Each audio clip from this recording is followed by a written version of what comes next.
नमस्कार।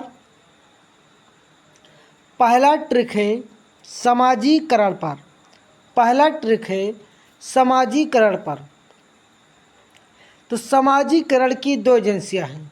समाजीकरण की दो एजेंसियां हैं। पहला प्राथमिक कारक, दूसरा द्वितीयक कारक। प्राथमिक कारक को कैसे याद करेंगे? इसमें आता है परिवार, पास पड़ोस। पास से प्राथमिक, पास से परिवार, पास से प्राथमिक, पास से पास पड़ोस। तो जिसमें पा दिख जाए वो प्राथमिक कारक, जैसे परिवार और पास पड़ोस। द्वितीयक कारक में कौन कौन आते हैं?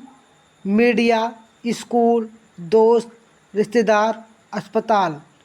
आपको बता दूं, दोस्त को समकक्षी भी बोला जाता है। समकक्षी, दोस्त को क्या बोला जाता है? समकक्षी। या अब द्वितीयक कारक को ही समकक्षी बोल दो।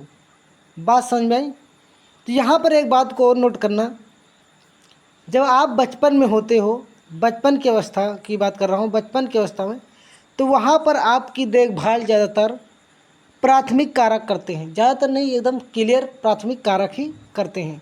आपके माता पिता, परिवार, पास पड़ोस के लोग ही आपका देखभाल करते हैं। तो आप पर जो प्रभाव पड़ता है वो माता पिता और पास पड़ोस का।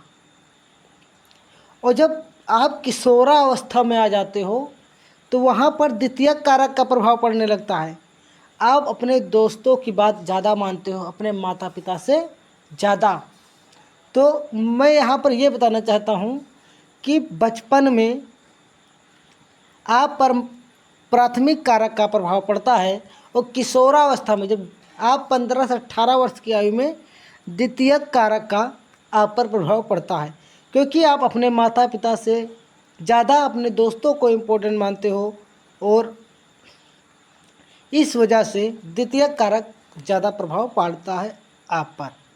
अब हम इससे रिलेटेड क्वेश्चन भी करेंगे। आपको बता दूं, हम इसमें सारे सीटेट 2026 फरवरी के PYQ क्वेश्चन लेकर आया हूं, जो एग्ज़ाम में पूछा गया था।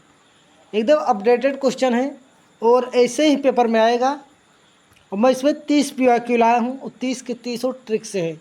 इस वीडियो को देखने के बाद आप CDP का डर आपके अंदर से ख़त्म हो जाएगा। तो पहला क्वेश्चन स्क्रीन पर दिख रहा है, आप पहले आंसर बताने का प्रयास करेंगे। तो समाजीकरण की प्रक्रिया में बताएगा, समाजीकरण की प्रक्रिया में समकक्षों की क्या भूमिका होती है? क्या क्या भूमिका है? समकक्षीय मतलब द्वितीयक एजेंसी की क्या भूमिका है समाजीकरण की प्रक्रिया में? तो हमने दो एजेंसियाँ बताई थी। पहला था बचपन की तुलना में किशोरावस्था के दौरान समकक्षियों का प्रभाव अधिक है। हाँ, बचपन की तुलना में मतलब बचपन से ज़्यादा तुलना कर रहा ना, किशोरावस्था के दौरान समकक्षियों का प्रभाव अधिक पड़ता है। हमने पहले ही बताया था। बचपन में कह रहा, बचपन की तुलना में मतलब किशोरावस्था की बात को ज़्यादा जोर दिया जा रहा है, तो उसमें समकक्षियों के प्रभाव अधिक पड़ता। हाँ, हमने पहले ही बता दिया। तो यही ऑप्शन आपका लॉक कर दिया जाएगा फर्स्ट। बाकी हम सारे ऑप्शन देखेंगे ताकि हमें पता भी चले क्या है ये सही है और ये क्यों गलत है। समकक्षियों का कोई प्रभाव नहीं पड़ता, प्रभाव पड़ता हमने बताया था, इसलिए ऑप्शन गलत है। विकास के सभी चरणों में माता पिता की तुलना में बहुत कम प्रभाव पड़ता है। नहीं, ज़्यादा पड़ता है। हमने कहा ज़्यादा पड़ता है समकक्षियों का किशोरावस्था में, तो ये भी ऑप्शन गलत है। समकक्षी बच्चों समाजीकरण की प्राथमिक संस्था है, ये नहीं द्वितीयक संस्था है, तो इसीलिए ये भी ऑप्शन गलत। तो आपको ये कीवर्ड हैं, आप ये कीवर्ड को याद करें, जिसे टैग वर्ड कहते हैं। तो टैग वर्ड आप इनको याद करें। अगर कहीं पर परिवार दिखे, पास पड़ोस दिखे, तो वहाँ पर प्राथमिक कारक सही होगा, और जहाँ पर मीडिया, स्कूल, दोस्त, रिश्तेदार, अस्पताल, समकक्षी दिखे, वो द्वितीयक कारक होगा। तो प्राथमिक कारक द्वितीयक कारक से भी क्वेश्चन आते हैं। हमने इसका वीडियो अलग से भी बनाया है, वो प्लेलिस्ट बना है, सब ट्रिकी वीडियो हैं, आप जाकर देख भी सकते हैं। ये अलग से नहीं, हमने कई चैप्टरों को मेंशन करके बनाते हैं, इसीलिए आपको सामाजिकरण का स्पेशल नहीं, बट हमने सामाजिकरण को पढ़ाया है। हमारी वीडियो 10-5 मिनट की होती है, आप देख सकते हैं। ये मैराथन वीडियो है। अब लेव वाइगोस्की, अब इसके कीवर्ड देखो, बस कीवर्ड हम लिख कर लाए हैं। कीवर्ड से है जिसे आप टैग वर्ड बोलते हो, उसी से सारा क्वेश्चन करा देंगे। अगर कहीं पर लिखा हो निजी वाक तो मार दो ऑप्शन लेव वाइगोस्की। अगर पाल लिखा है मार दो ऑप्शन लेव वाइगोस्की। मचान लिखा, सहायता करना, ढांचा लिखा, आलम्बन लिखा है, आपका राइट आंसर होगा वाइगोस्की। इतने शब्द वाइगोस्की हैं। सर हम इसे इतने शब्द कैसे याद करेंगे? तो आपको बता दूं, इतने शब्द ना याद कर आप एक शब्द याद कर लो, इसके फोल्डिंग। अगर इंग्लिश वाले ऑप्शन में देखोगे तो लेव वाइगोस्की से जब क्वेश्चन होगा तो इसके फोल्डिंग वाला ही ऑप्शन सही होगा। इसके फोल्डिंग इंग्लिश में भी लिख सकते हो, हिंदी में लिख दिया इसके फोल्डिंग। ये सारे अर्थ मतलब सारे शब्द का अर्थ यही है, इसके फोल्डिंग। मतलब इसके फोल्डिंग को पर्यायवाची है ये। निजी वाक, पाड़, मचान, सहायता करना, ढांचा, लंबन। निजी वाक को छोड़ दो, सारे पर्यायवाची हैं। तो हमने कहा लेव वाइगोस्की जब भी देखो तो आप इतने कीवर्ड याद कर लो, इसमें से कोई ना कोई ऑप्शन आपका राइट होगा। अभी क्वेश्चन कराऊंगा तो आपको और क्लियर हो जाएगा। अगर संस्कृति की बात करें, सामाजिक अंतःक्रिया की बात करें, प्राइवेट स्पीच की बात करें, निजी वाक जिसे कहते हो, जेड पीढ़ी की बात करें तो लेव वाइगोस्की आपके एग्जाम में 2 क्वेश्चन आएंगे। बस आपको इतने ही शब्द याद रखने हैं। अब हम क्वेश्चन करते हैं ताकि ज़्यादा क्लियर हो जाए। प्रश्न 2, तो लेव वाइगोस्की के विचारों का पालन करते हुए एक शिक्षक ने उन छात्रों को सुझाव और संकेत देने का फैसला किया जो किसी समस्या पर अटके हैं और उन्हें समस्या से फिर हल करने का मौका दिया। यह कौन सी अवधारणा है? ये पूछा है। तो पहला ऑप्शन है पाड़ लगाना, दूसरा आत्मसात ग्रहण करना, सामूहिक एकालाप, कार्यात्मक नियंत्रण। हमने कहा लेव वाइगोस्की आए तो आपको कुछ कीवर्ड याद रखना है। कौन से कीवर्ड बताएं आप देख लो, फिर से एक बार दिखा दो। देखो पाड़ है नहीं है, और यहाँ पर भी देखो ऑप्शन में पाड़ है, पाड़ है। अगर मैं इंग्लिश वाला ऑप्शन दिखाता तो यहाँ पे इसके फोल्डिंग लिखा होता पाड़ के जहाँ पर, तो वही ऑप्शन क्या सही हो जाता। तो राइट आंसर आपका पहला ही हो जाएगा। बताओ किसी प्रकार कोई दिक्कत, प्रॉब्लम, बेचैनी, घबराहट तो कमेंट जरूर करें। रेगुलर वीडियो आएगी इसलिए चैनल को भी सब्सक्राइब कर लें।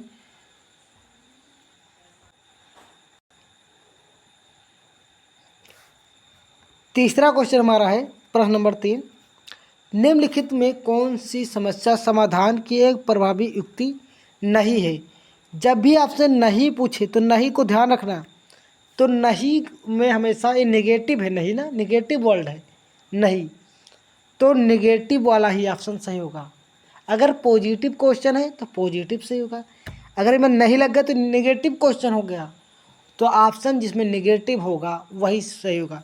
अगर नहीं लगा होता तो ये पॉजिटिव क्वेश्चन माना जाता, तो पॉजिटिव वाला सही होता। तो यहाँ पर नहीं लगा, बात को समझना, नहीं जिसमें लग जाए नेगेटिव हो गया क्वेश्चन, तो मुझे नेगेटिव का ही ऑप्शन ढूंढना होगा। तो लिखा जटिल समस्याओं को सरल भागों में विभाजित करना। अगर कोई समस्या रख दी जाए खूब कठिन, आप उसे हल ना कर पाओ, उसका समाधान ना कर, तो आप उसको छोटे छोटे टुकड़ों में बांट के उसको सरल कर सकते हो, उसको आप हल कर सकते हो। ये तो बात सही कह रहा है। मुझे नहीं वाला है ना नेगेटिव। पैटर्न और संबंधों को पहचानना। अगर कोई समस्या है रीजनिंग की, आप नहीं कर पाते तो पैटर्न को समझोगे कैसे ही आया है, ये रिक्त स्थान कैसे भरा जाएगा, तो ये भी बातें सही कह रहा है। समस्याओं को हल करने के लिए तार्किक शक्ति का प्रयोग करना। हाँ, आप चिंतन करोगे, ये सब करोगे ना, ये भी ऑप्शन सही है। लेकिन प्रासंगिक जानकारी को अनदेखा करना, मतलब आप कोई समस्या दे दोगे उसको अनदेखा करोगे तो निगेटिव बोल रहे ना, अनदेखा शब्द ही निगेटिव है। आप अनदेखा नहीं कर सकते, इसको हम करेंगे नहीं, समस्या को हटा ही दो, ये तो गलत बात है ना, हमको कोशिश करनी चाहिए। तो ये निगेटिव का निगेटिव हो जाएगा। इस तरह के भी क्वेश्चन आते हैं, और इस तरह क्वेश्चन आप बहुत नेगेटिव और पॉजिटिव से ही कर सकते हो। बताओ कोई प्रॉब्लम, कोई समस्या? बहुत कलरफुल लेकर आया हूँ PDF, आप ये भी देख सकते हो। आगे चलकर और एक से एक PDF देखोगे इसमें। अब क्वेश्चन बताया गया, पाठन वैकल्प से जूझ रहे बच्चों को धनात्मक प्रसंस्करण में, एक मिनट, क्वेश्चन में थोड़ा कुछ दिक्कत है, देख लेता हूँ। तो यहाँ पर लिखा है, पाठन वैफल्य से जूझ रहे बच्चों को धनात्मक प्रसंस्करण में परेशानी होती है। यहाँ पर परेशानी होती है लिखा है, परेशानी होती है, आप जोड़ लो, जिससे शब्दों को पढ़कर समझना कठिन हो जाता है। बात को यहाँ पर समझना, पाठन वैफल्य मतलब वो पढ़ने में पढ़ नहीं पाता है, उसकी आवाज़ें गड़बड़ है, ये समझ लो। पाठन वैफल्य, वो पढ़ नहीं पाता, उसकी आवाज़ में प्रॉब्लम है, वो बोल नहीं पाता है, वो सही से बोल नहीं पाता। तो ऐसे जो बच्चे होंगे वो धनात्मक मतलब ध्वन निकालने में उनको कठिनाई होगी कि नहीं होगी? होगी ना। शब्दों को पढ़कर समझना कठिन हो जाता है, उनको समझना, जब वो पढ़ ही नहीं पाते तो समझ कैसे सकते हैं ना, तो कठिन हो जाता है। ये बात तो सही लिखी है ना, ये बात सही लिखी है, तो ए तो सही हो जाएगा। कहा था। और दूसरा क्वेश्चन आर क्या कह रहा है, सभी बच्चों को उनकी रुचि और उनकी क्षमता के अनुसार प्रोत्साहित किए जाने से लाभ होता है। ये भी बात सही है। अगर बच्चे का जिस चीज़ में रुचि है तो उसको उसमें जाने दो, उससे बच्चे को लाभ ही होगा। अगर बच्चा वो पढ़ना नहीं चाहता है और वो किसी चीज़ में मैकेनिक बनना चाहता है, मतलब उसका अलग मन लग रहा है, या पढ़ाई में उसका दूसरे क्षेत्र में मन लग रहा है, नहीं आप कहोगे गणित ही पढ़ो, उसका गणित में मन नहीं लग रहा है, इतिहास पढ़ना चाहता है, तो आप ज़बरदस्ती उसे गणित में ना लाओ, उससे प्रॉब्लम ही होगी। अगर उसे इतिहास पढ़ने का मन, तो उसको इतिहास में जाने दो, आप एक टीचर की तरह सोचो बस। तो यहाँ पर ये भी बात सही, बट यहाँ पर क्या हकलाने की बात थी, पाठन वैकल्प तो पढ़ नहीं पाता है, तो क्या इससे क्वेश्चन मैच करता है या इससे इसका कोई संबंध है? नहीं, बात तो दोनों सही है, बट ये क्वेश्चन ये अलग लेवल का है, ये अलग लेवल का है, तो मतलब ए सही है और आर भी सही है, बट दोनों सही कह सकते हो, लेकिन ए आर की व्याख्या नहीं करता। सही तो दोनों है, बट ऑप्शन नंबर ये हो जाएगा, ए आर दोनों सही है और ए आर की व्याख्या नहीं करता, क्योंकि दोनों क्वेश्चन मिलते जुलते नहीं एक दूसरे से। अगर पाठन वैफल्य के बारे में हम बात होता, वैकल्प के बारे में, तो सही हो जाता। तो बजी जो बच्चे वो धन सही से नहीं निकाल सकते ना, वो कठिनाई होगी, बात समझ रहे हो ना।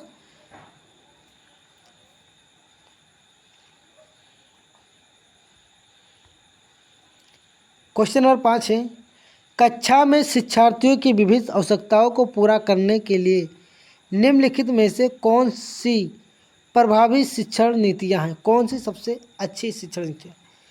कक्षा में शिक्षार्थियों की विविध आवश्यकताओं को पूरा करने के लिए कौन अच्छी रणनीति, मतलब उनकी आवश्यकता पूरी हो जाए। तो विभेदी निर्देश, अगर उनको हर तरह के निर्देश दोगे, मतलब हर प्रकार के, तो ये तो अच्छा है ना। किसी को परामर्श सलाह देना, निर्देश मतलब सलाह देना, ये तो बात अच्छी है भाई, किसी को दे रहे हैं उनकी आवश्यकता के अनुसार। मानकीकृत पाठचर्या, मानकीकृत मतलब एक फिक्स पाठ्यक्रम, ये बहुत गलत होता है। ये अगर कहीं पर मानकीकृत पाठ्यक्रम लिखा है, मतलब मानकीकृत शब्द ये निगेटिव होता है, और क्वेश्चन आपका पॉजिटिव है, कोई नहीं लगा है, नहीं लगा है ना, तो क्वेश्चन में नहीं लगा, पॉजिटिव निगेटिव बहुत इंपॉर्टेंट वर्ड है। अब ये मानकीकृत जो निगेटिव वर्ड है, जैसे अनदेखा निगेटिव है, वह इसको एक अलग नोट करते जाओ, अनदेखा निगेटिव में नोट कर लो, मानकीकृत निगेटिव में नोट कर लो, ये भी ऑप्शन क्या हो जाएगा, गलत है, ये भी ऑप्शन गलत है। व्यक्तिगत शिक्षा योजना, मतलब व्यक्तिगत के अनुसार शिक्षा की योजना देना, ये तो बात सही है, तो आपका ए और सी सही हो जाएगा। ऑप्शन नंबर 4 को लॉक कर दिया जाए, ए और सी। बताओ किसी प्रकार कोई दिक्कत या प्रॉब्लम? तो अनदेखा मानकीकृत दो निगेटिव वर्ड में लगे, इसको नोट करते चलो। ऐसे क्वेश्चनों को हम समझा देंगे और आप इसके बाद कहीं से भी प्रैक्टिस कर लेना, और इस वीडियो को देखने बाद बहुत सा आपको लाभ होगा। सीखने के बारे में निम्नलिखित में से कौन सा कथन सही नहीं है? कौन सा कथन सही नहीं है? सबसे सार्थक सीख दुनिया के प्रामाणिक कार्यों में होती है। मतलब सबसे, जिससे आपने जो कोई चीज़ सीखा तो दुनिया के सबसे प्रामाणिक कार्यों में है। आप कोई सबसे अच्छी कार्य दुनिया वही है, ये तो गलत है ना, ये गलत है। और यहाँ पर मतलब ये सही है। एक मिनट, क्वेश्चन को थोड़ा, यह क्वेश्चन निगेटिव पूछा है, निगेटिव को ढूंढना है। तो सबसे सार्थक सीख दुनिया के प्रामाणिक कार्यों में होती है। हाँ, जब आप सही सीखे तो दुनिया के प्रामाणिक के लिए है, मतलब अच्छे कार्य के लिए है, दुनिया के लिए। आप कोई चीज़ सीखे हो, सार्थक मतलब सही सीख, सार्थक मतलब क्या हो, सही सीख। आपने कोई चीज़ सीखा है तो दुनिया के प्रामाणिक कार्य के लिए ही तो होगा। दूसरा ऑप्शन क्या है, शिक्षार्थी उस ज्ञान की रचना करते हैं जो उनके लिए मायने रखता है। हाँ, विद्यार्थी अपने वही ज्ञान की रचना करते जो उनके लिए काम आए। ये भी बात सही कह रहा है। नई सीख वर्तमान समझ पर निर्भर करती है। हाँ, अगर कोई चीज़ आप सीख रहे हो तो वर्तमान में देख कर ही सीख रहे हो नई चीज़ें, ये भी बात सही है। लेकिन सामाजिक संपर्क, जिसे आप समाज से संपर्क बनाए रखे हो, तो क्या वो सीखने में बाधा डालेगी? ये तो पूछा सीखने में, तो बाधा भी निगेटिव वर्ड है, सीखने में बाधा नहीं डालती। अगर आप सामाजिक संपर्क मतलब आप उससे सलाह लोगे तो क्या गलत बताएंगे? नहीं, ये ऑप्शन गलत है, बाधा डालना ही ऑप्शन गलत है। तो ये निगेटिव है। तो 3 हमने निगेटिव बताया इसमें, अनदेखा, मानकीकृत और बाधा। ऐसे शब्द देखो वो ऑप्शन गलत होगा, नहीं तो नहीं वाला क्वेश्चन राइट हो गया। बताओ कोई दिक्कत, चौथा ऑप्शन आपका राइट आंसर होगा। बात को समझते चलिएगा। नेक्स्ट, ये क्वेश्चन बहुत इंपॉर्टेंट है। तो 6 क्वेश्चन हमारे हो गए। 7वां क्वेश्चन, प्याजे के अनुसार जब बच्चे निगमन और आगमन, निगमनात्मक आगमनात्मक कह सकते हो। अगर ये शब्द देखो, निगमन आगमन,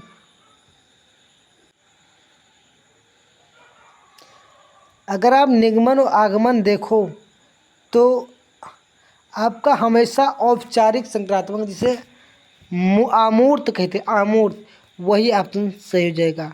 तो आप नोट कर लो, अगर निगमन, एक 3 पेजेस क्वेश्चन है, निगमन, आगमन या आमूर्त सोच लिखा हो तो वहाँ पर आपका राइट आंसर औपचारिक या आमूर्त अवस्था हो जाएगा। क्लियर?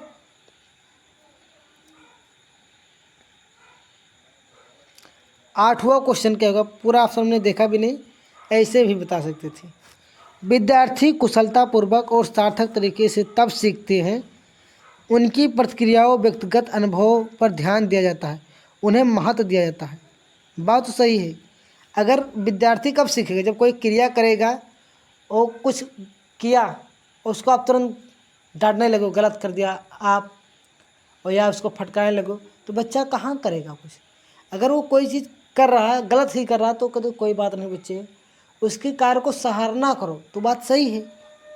यहाँ पर विद्यार्थी को भगवान मान कर चलिए, विद्यार्थी के खिलाफ कभी नहीं जाना है, विद्यार्थी को हमेशा सही बताना, चाहे वो गलत के चाहे राइट। ऐसे आप शिक्षक तरह सोचोगे तो आप क्वेश्चन कर ले जाओगे बस। विषय वस्तु को उन्हें जानकारी के असंगत टुकड़ों के रूप में प्रस्तुत किया जाता है। और ऑप्शन क्या दिया, निपुणता हासिल करने के बजाय असफलता बचने। हाँ बाबू, वीडियो बना रहे हैं यार। चलो फिर तुमको भेज के आते हैं घर, 1 मिनट, मुझे वीडियो रोकना पड़ रहा है। चलो कोई बात नहीं, थोड़ा देर ही सही।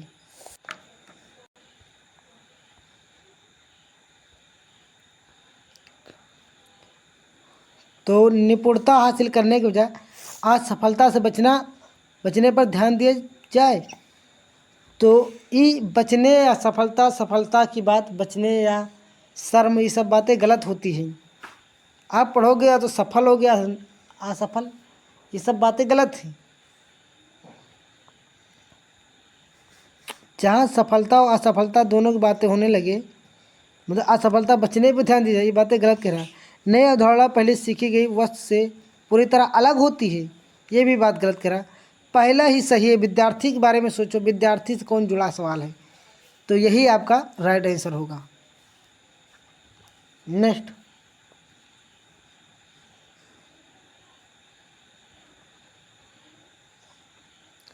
लिखा है, एक शिक्षक का एक पाठ की समझ के अलग अलग स्तर पर विद्यार्थियों के एक समूह के लिए पाठ योजना तैयार कर रही है। पाठ योजना तैयार कर रही है। ले वागोस्की के सिद्धांत के अनुसार इस पाठ योजना को बनाते समय शिक्षिका को निम्नलिखित में किस बात का ध्यान देना चाहिए। देखो यहाँ पर ले वागोस्की 2 क्वेश्चन आते हैं।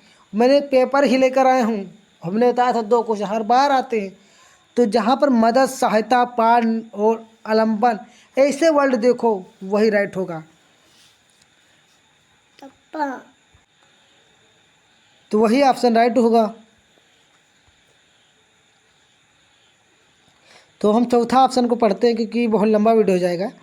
शिक्षिका को प्रत्येक विद्यार्थी की समझ वर्तमान स्तर पर ध्यान रखते हुए उन्हें स्तर मदद करना। देखो मदद आ गया, मदद करना ही ऑप्शन राइट हो जाएगा। पाठ, सहायता मतलब मदद ना, तो आपका 4 ऑप्शन सही हो जाएगा। आप देख भी सकते हो। और भी ऑप्शन आप पढ़ सकते हो, पढ़कर मैं बता ही दे रहा हूँ ताकि आपको एकदम क्लियर हो जाए। शिक्षिका को केवल उन विद्यार्थियों पर ध्यान देना चाहिए जो पहले से ही समझ एक उन्नत स्तर और उन्हें अधिक चुनौतीपूर्ण प्रकार देना चाहिए। गलत बात, चुनौतीपूर्ण ये सब क्या बात है। शिक्षिका को प्रत्येक विद्यार्थी निष्पक्ष, आप वही देखो जो आपको ये पढ़ने में ज़्यादा प्रॉब्लम होगी आपको। टैग वर्ड, हीरो, कीवर्ड, आप राइट आंसर को क्लिक कर दिया करो।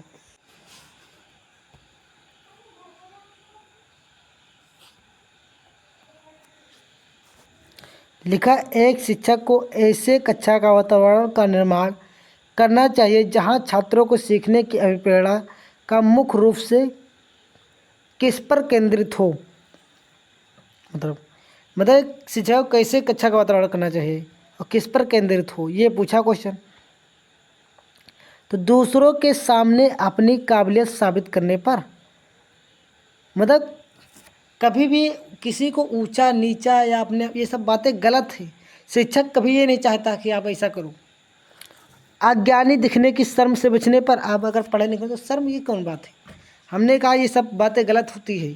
एक दूसरे की स्पर्धा करने के लिए टीचर आपको तैयार करता है, ये भी गलत बात है। सीखने की प्रक्रिया को समझने और उनकी सराहना करने पर टीचर ये बात करता है कि आप सीख रहे तो आपकी प्रशंसा जरूर करेगा। तो इस तरह आप क्वेश्चन को सोच के करोगे, आप करेक्ट आंसर कर जाओ, ऐसे ही आता है। तो ये ट्रिक हमने बता भी दिया था, औपचारिक वाला है। औपचारिक जब परिकल्पित और निगमनात्मक देखो तो अमूर्त वाला ही सही होगा। महारत, ये भी हमने कराया था एक बार। महारत, दक्षता, निपुणता, लक्ष्य उन्मुखी व्यवहार और प्रदर्शन लक्ष्यमुखी, ये वाला मतलब क्या होता है, सही माना जाता है और इसे निगेटिव वर्ड में आता है। प्रदर्शन एक निगेटिव वर्ड है, ये बात को समझ लो, इसको भी निगेटिव में नोट कर लो। अब क्वेश्चन यहाँ पर है, रूढ़िवादी शिक्षा से प्रगतिशील शिक्षा की ओर बढ़ने के लिए किसकी आवश्यकता है। शिक्षक केंद्रित शिक्षा शास्त्र के स्थान पर परीक्षा केंद्रित शिक्षा शास्त्र का, शिक्षक केंद्रित शिक्षा शास्त्र के स्थान पर परीक्षा केंद्रित। भाई शिक्षक से बड़ा परीक्षा है क्या केंद्रित होना चाहिए, ये बात गलत है। रचनात्मक आकलन के स्थान पर नैदानिक आकलन, तो रचनात्मक सही होता है, हमेशा पॉजिटिव में आता है, बट यहाँ पर नैदानिक जो निगेटिव वर्ड है, तो नैदानिक की वजह से ये क्या हो जाएगा, गलत हो जाएगा। तो अब नैदानिक कहीं पर लिखा हो आकलन, वो भी निगेटिव। हमने बहुत सारे आपको टैग वर्ड बता दिया। एक हम टैग वर्ड पर ही आधारित वीडियो लेकर आएंगे परीक्षा के एक दिन पहले। एकीकृत पाठ्यक्रम के स्थान पर मानकीकृत पाठ्यक्रम का पालन करना, हमने कहा मानकीकृत ही ऑप्शन गलत होता है, मानकीकृत आ गया है।